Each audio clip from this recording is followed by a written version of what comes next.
தமிழினத்தின் பெருமையை மீட்டெடுப்பது மோடியா, திராவிட கட்சிகளா? ஒரு அலசல்.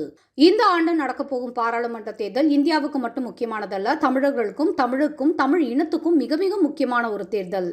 காரணம், தமிழ் மொழியை அழிக்க துடித்துக் கொண்டிருக்கும் திராவிட கட்சிகளுக்கும் தமிழ் மொழியை போற்றி பாதுகாக்க பாடுபட்டுக் கொண்டிருக்கும் பாஜகவுக்கும் இடையேயான போர் என்றுதான் இந்த தேர்தலை நாம் சொல்ல வேண்டும்.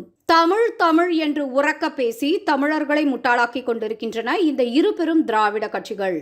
ஆனால் எந்த பாஜக அரசு ஹிந்தியை திணிக்கிறது என்று இவர்கள் பொய் செய்திகளை பரப்பினார்களோ அதே பாஜக தான் இன்று தமிழையும் தமிழ் இனத்தையும் தலைநிமிர வைத்துக் கொண்டிருக்கிறது. உலகில் உள்ள மொழிகளிலேயே மிகவும் பழமையான மொழி எங்கள் தேசத்தின் தமிழ் மொழி என்று வெளிநாடுகளில் போய் பெருமையாக பேசிக் கொண்டிருக்கும் மோடி எங்கே?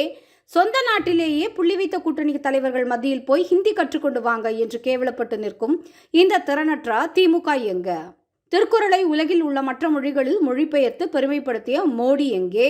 அந்த தமிழ் மொழியிலேயே தேர்ச்சி பெற முடியாத அளவுக்கு மாணவர்களின் கல்வித்தரத்தை சீரழித்து இங்கிருக்கும் திராவிட கட்சிகள் எங்கே? ஒவ்வொரு மேடையிலும் திருவள்ளுவரையும் மகாகவி சுப்பிரமணிய பாரதியாரையும் மேற்கோள் காட்டி பேசும் மோடி எங்கே? தமிழில் உள்ள சிறு பழமொழிகளையும் தப்பாக பேசிக் கொண்டிருக்கும் ஸ்டாலின் எங்கே? தேசிய கல்விக் கொள்கையில் தாய்மொழிக்கு முக்கியத்துவம் கொடுத்து கொண்டிருக்கும் மோடி எங்கே? தமிழ்நாட்டில் வெறும் 4600 நூலகங்களை வைத்துக்கொண்டு 6000க்கும் மேற்பட்ட டாஸ்மாகை திறந்து வைத்துக் கொண்டிருக்கும் திராவிட கட்சிகள் எங்கே? பாரத பிரதமர் நரேந்திர மோடி அவர்கள் ஒவ்வொரு மேடையிலும் தமிழ் பேசும் போதெல்லாம் இங்கிருக்கும் திராவிட கட்சிகளுக்கு பயத்தில் உதறல் ஏற்பட்டு விடுகிறது. அவர் தமிழகம் வரும்போது மட்டும் தமிழில் பேசுவது கிடையாது. எந்த மாநிலத்துக்கு இல்லை எந்த நாட்டுக்கு சென்றாலும் அதில் ஒரு திருக்குறளை மேற்கோள் காட்டி பேசுகிறார். எந்த நாட்டுக்கு போனாலும் அங்கே தமிழின் பெருமையை எடுத்து உரைக்கிறார். ஆனால் தமிழ் என்று பேசிக்கொண்டு அரசியல் செய்பவர்கள் எல்லாம் தமிழை மெல்ல மெல்ல அழிப்பதற்கான மறைமுக முயற்சியில் ஈடுபட்டு வராங்க.